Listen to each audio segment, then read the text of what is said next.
તો આપણા બાપનું અને તેમ કહીને લાઈવ આવનાર અને ઈવીએમ મશીનને વારે વારે હાથમાં લેનાર અને એક જ ચાલે વિજય ભાભોર ચાલે કહેનાર યુવાનને પોલીસે જબ્બે કર્યો છે। શું છે સમગ્ર મામલો, ચાલો ચર્ચા કરીએ। નમસ્કાર, હું છું શીતલ, આપ મને જોઈ રહ્યા છો હેડલાઇન ન્યૂઝના માધ્યમથી। દાહોદ લોકસભા બેઠક પરના મતદાન બૂથનું કેપ્ચરિંગનો મામલો સામે આવ્યો છે અને તેની બાદ હવે ચૂંટણી પંચ દ્વારા એક મોટો નિર્ણય લેવામાં આવ્યો છે। શું છે આ મહત્વનો નિર્ણય, તેના ઉપર નજર કરીએ। ભાજપના નેતાનો પુત્ર અને તેની સાથે તાલુકા પ્રમુખ રમેશ ભાભોરનો પુત્ર વિજય ભાભોર જે છે તે 7મી તારીખે મતદાન મથક ઉપર જઈને લાઈવ આવે છે। ટોટલ 6 મિનિટનું તે લાઈવ કરે છે અને તેની સાથે મૂછો પર તાવ દેતા કહેતો નજર આવે છે કે એક જ ચાલે વિજય ભાભોર ચાલે। 2-5 મિનિટ સાહેબ જે ચાલે ચાલો, તો આપણે બેઠા છીએ, આખા દિવસનું ચાલે જ છે ને, હમણાં દબાવી એનું લૂંટાઈ ગયું।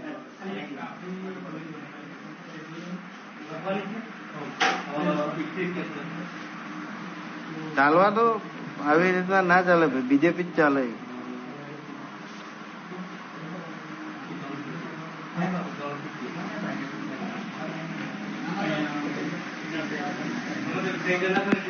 ભાભોર ચાલે, ફટાફટ બોલો યાર।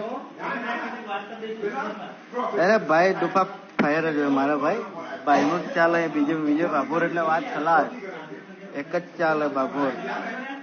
મશીન બસીન બધું આપણા બાપનું જ છે, મશીન હે આપણા બાપનું જ છે।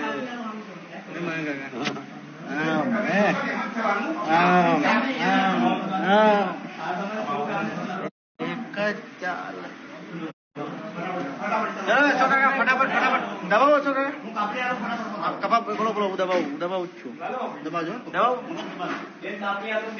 ચલો રેડી, ગ્રેડ આપો। હા ready okay done. Jaswant Babu done.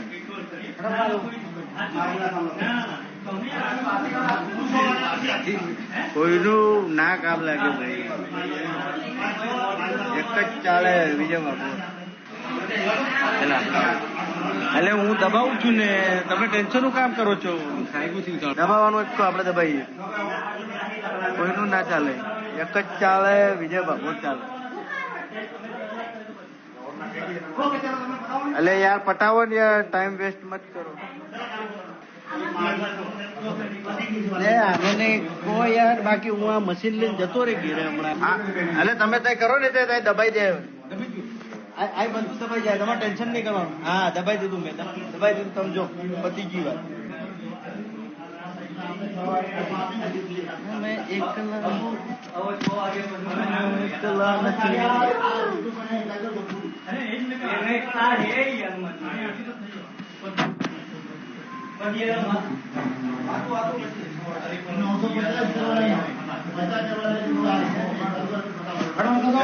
દબાઈ દીધું બાબુ, મેં દબાઈ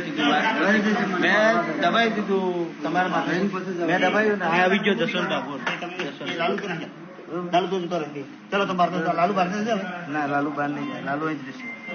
તે કહેતો નજર આવે છે કે ઈવીએમ અને સરકાર તો આપણા બાપની છે, વિજય ભાભોર આવે એટલે વાત ખલાસ।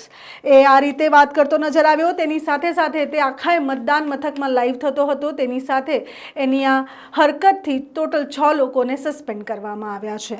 તેની આ હરકતની જાણ કોંગ્રેસના ઉમેદવાર પ્રભાબેન ને જિલ્લા ચૂંટણી અધિકારી સુધી પહોંચાડવામાં આવી છે। પ્રભાબેને જિલ્લા ચૂંટણી અધિકારીને આખી વાત કરી। તેના પછી ચૂંટણી પંચ દ્વારા આ જગ્યા ઉપર ફરીથી, એટલે કે પોલિંગ સ્ટેશન 220 નંબરના બૂથ ઉપર ફરીથી મતદાન યોજાયું છે।